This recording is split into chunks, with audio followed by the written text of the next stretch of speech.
Doctor साहब, sugar के मरीज जी सर। जब पेशाब करते हैं ना, अक्सर के पेशाब में झाग होती है। अच्छा, ये बिल्कुल। झाग क्यों होती है? एक तो झाग वक्ती तौर पे होती है, जो आई और मतलब हर पेशाब पे हल्की फुल्की झाग होगी, लेकिन एक झाग अच्छी खासी झाग होती है, ये क्यों हम्म। होती है? सर, ये वैसे बड़ा टेक्निकल क्वेश्चन है कि अक्सर लोगों को झाग आती है, कुछ लोग तो अपना यूरिन ऑब्जर्व नहीं करते। मैं ओके। सबसे पहले तो ये कहूँगा शुगर के मरीजों को कि अपने यूरिन को ऑब्जर्व ज़रूर किया करें, इस मसले की वजह से जो आपने अभी हाईलाइट किया है कि उसमें कहीं झाग आ रही है या नहीं आ रही। लेकिन अगर झाग आ रही है तो फिर सर दो तीन ऑप्शंस हो सकती हैं। जो सरे फहरिस्त है वो ये है कि हो सकता है कि उनके यूरिन के अंदर प्रोटीन का अखराज हो रहा हो।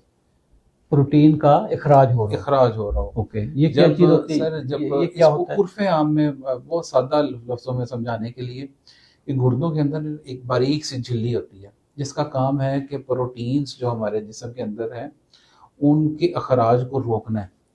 शुगर उस झिल्ली को डैमेज कर देती है। ओके। जब वो डैमेज हो जाती है तो फिर उसके बाद सर वो प्रोटीन्स खारिज होना शुरू हो जाती हैं पेशाब के रास्ते से। और वो जब खारिज होती हैं तो देखने वाले को यही लगता है कि उसके यूरिन में कहीं झाग आ रही है।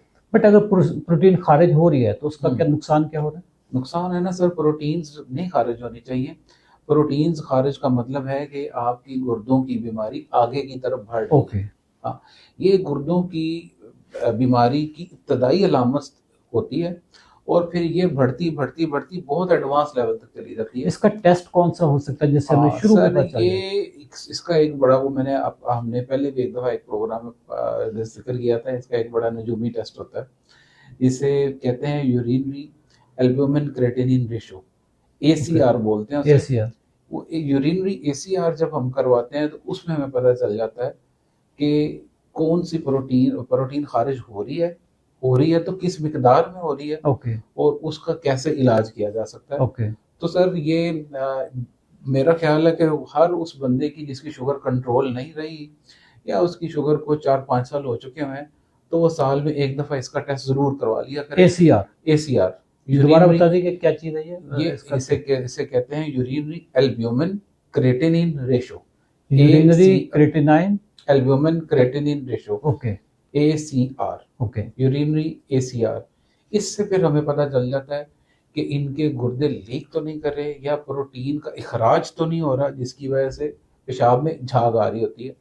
और अच्छी बात यह है कि अगर इब्तदाई तौर पे ही इसको पकड़ लिया जाए तो ऐसी दवाएं मौजूद हैं जिनके साथ बड़ी आसानी के साथ इस बीमारी को रोका रिकवरी जा हो सकता है, जाती है। रिकवरी हो जाती है, रिवर्स हो जाता है। रिवर्स हो जाता है अगर इब्तदाई तौर पे ही इस मर्ज को पकड़ लिया जाए तो। हम्म। सो इसमें सरे फहरिस्त जब भी हम इसके ट्रीटमेंट की तरफ बढ़ते हैं तो सबसे पहला काम शुगर कंट्रोल करना ही है ओके। ताकि वो उस गुर्दों की झिल्ली को फर्दर नुकसान ना पहुंचाए और उसको फर्दर डैमेज ना करे। उसके बाद फिर इसके अखराज को रोकना बहुत ज़रूरी हो जाता है। एक और बड़ी सा रीज़न आती है अक्सर लोगों की, लाजमी नहीं है कि सिर्फ प्रोटीन का अखराज हो और तभी पेशाब में झाग आए। कुछ लोगों को ग्लूकोज के खारिज होने से भी झाग की कैफियत हो जाती है। बहुत सारे पेशेंट्स हमारे पास रिपोर्ट हुए हैं जिन्होंने कहा कि आप हमारे गुर्दों में झाग आती है और सॉरी पेशाब में झाग आती है। जब हम उनके टेस्ट करवाते हैं तो उनकी प्रोटीन्स की लीकेज नहीं हो रही होती लेकिन उनकी ग्लूकोज खारिज हो रही होती है।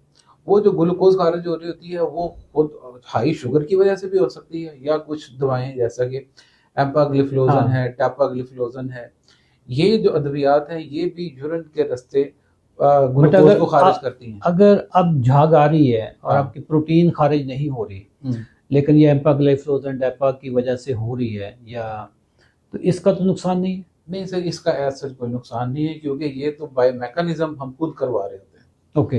ये तो मेडिसिन का अफेक्ट है, बल्कि मेडिसिन अफेक्टिव है या नहीं है उसको चेक करने के लिए भी ये टेस्ट किया जा सकता है अच्छा। कि अगर आप एम्पाग्लिफ्लोजन ले रहे हैं तो आप वो एम्पाग्लिफ्लोजन काम भी कर रही है कि नहीं कर रही, उसकी निशानदेही इस टेस्ट से होती है कि यूरिन में ग्लूकोज 1+ है, 2+ है या 3+ है। ओके। तो ये मेडिसिन की अफेक्टिविटी को भी जांचने के लिए ये एक पैरामीटर इफेक्ट। है। ओके। इसके अलावा कोई और वजह? सर बाज़ औक़ात बहुत रेयर केसेस में कीटोन्स वगैरह खारिज होते हैं कुछ लोगों के इसमें यूरिन में, वो भी झाग की सूरत में लोगों को आ जाते हैं। ख़ास तौर पे वो लोग जो कि फास्टिंग बहुत ज़्यादा कर रहे होते हैं या कीटो डाइट ले रहे होते हैं, उनके यूरिन में फिर कीटोन्स आ रहे होते हैं, उस वजह से भी ये झाग आ जाती बट है। कोई नुकसान होता है उससे? हाँ सर, उसका नुकसान हो सकता है। उसमें ये है कि उनको अपने कीटोन्स जो है ना सर, ये अनटिल अनलेस कि उसकी अलामात भी होती हैं, बॉडी में भी कीटो एसिडोसिस हो साथ में हो सकती है। अगर यूरिन में आ रहा है तो देखना पड़ेगा, बॉडी के अंदर तो नहीं है कीटोन्स वही जमा हो रहे, और अगर बॉडी के अंदर हो रहे हैं तो फिर वो कीटो एसिडोसिस कर सकते हैं और आगे उससे होने वाली बहुत डॉक्टर कॉम्प्लिकेशंस। साहब, अगर किसी बंदे की यूरिन में झाग आ रही है, ये कौन से डॉक्टर के पास जाए? सर सबसे पहले तो वो मेडिकल स्पेशलिस्ट के पास है। यानी आपके पास है? हाँ जी। अगर हो रही है उसके बाद फिर वो गुर्दों के डॉक्टर के पास अच्छा। है। ये दोनों रेलेवेंट डॉक्टर हैं, मेडिकल स्पेशलिस्ट हम्म। और nephrologist, both Okay. Are relevant. बहुत सारे रेलेवेंट। लेकिन अगर वो ज़्यादा शुगर की वजह से आ रहा है तो फिर आप रेलेवेंट हैं, नेफ्रोलॉजिस्ट फिर अभी रेलेवेंट नहीं है? बिल्कुल हाँ, अनटिल अनलेस कि क्रेटिनिन खराब नहीं हो रही क्रिएटिनिन। तो फिर नहीं, अगर सिर्फ इब्तदाई तौर पे है। क्रिएटिनिन कहाँ पे पहुंच जाए तो जिसको हम कहेंगे कि अब मसला गड़बड़ की तरफ पहुंच चुका है? सर किडनी की बेसिकली 5 स्टेजेस है, तो हम उससे कैलकुलेट करते हैं EGFR values, glomerular filtration rate, GFR। Okay, ठीक है। मतलब गुर्दों की जो फिल्टर वाला काम है, फिल्टर वाला ठीक काम है, वो कितने परसेंट है। तो अगर किसी के गुर्दों की रिपोर्ट 45% से नीचे चली गई है तो उसको गुर्दों के डॉक्टर से रब्ता कर लेना चाहिए। ओके।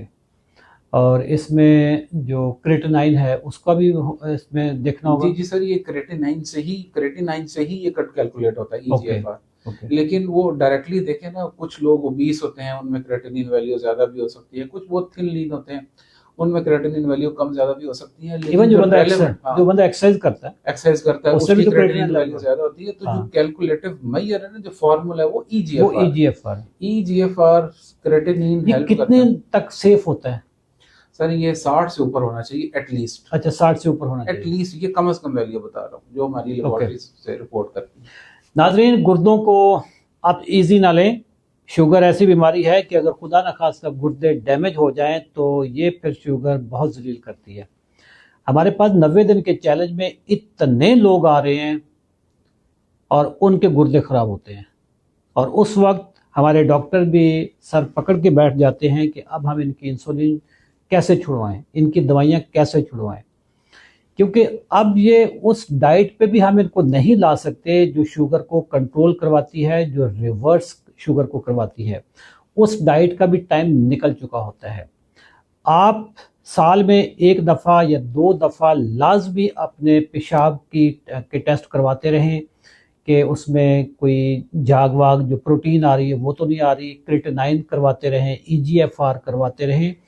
अगर खुदा ना खास्ता आपका क्रिएटिनाइन लेवल बढ़ गया है या आपका EGFR जो है वो लो हो गया, 60 से नीचे हो गया है, तो समझ लें कि शुगर ने आपको डैमेज कर दिया है। हमारा जो 90 दिन का चैलेंज है ये इस चीज़ का दावा करता है, इस चीज़ का वादा देता है कि अगर आपको टाइप 2 शुगर है तो ये रिवर्सिबल है, ये कंट्रोलेबल है, ये मैनेजेबल है without medicine and without insulin. अगर आप हमारे 90 दिन के चैलेंज में शामिल होना चाहते हैं तो इसी वीडियो के नीचे आप 90 लिखें, हमारी टीम आपसे रब्ता करेगी। एक बात मैं आपको बताता चलूं कि सेहत की जिम्मेदारी सिर्फ आपकी है और किसी की नहीं है। शुगर पे हमारा जो चैनल है ये अशरफ चौधरी ऑफिशियल, ये पाकिस्तान का सबसे बड़ा चैनल है डायबिटीज़ पे। इसको आप लाइक कर लें, इसको सब्सक्राइब कर लें, इसकी वीडियोस को आप अपने दोस्तों तक पहुंचा दें ताकि उन तक ऑथेंटिक मटेरियल पहुंचता रहे। Thank you. अल्लाह हाफ़िज़।